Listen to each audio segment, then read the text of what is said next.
সন্তানের লাশ ঘাড়ে করার চাইতে বড় বোঝা বাপের চুলার কিছু নাই। আল্লাহ আমার কলিজার টুকরা সন্তান সারা বাংলাদেশের বাইরে কোরআনের তাফসীর করত। আল্লাহ তুমি তাকে জান্নাতুল ফেরদাউস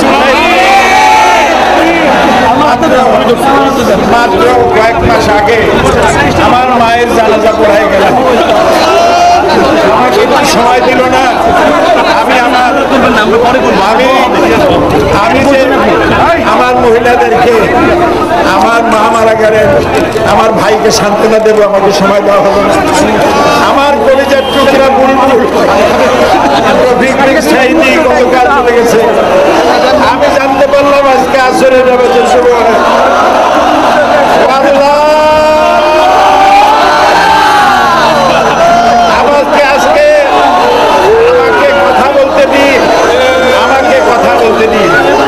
আমি আজকে 50 বছর কোরআনের তাফসীর করেছি সারা বাংলাদেশে, সারা পৃথিবীতে।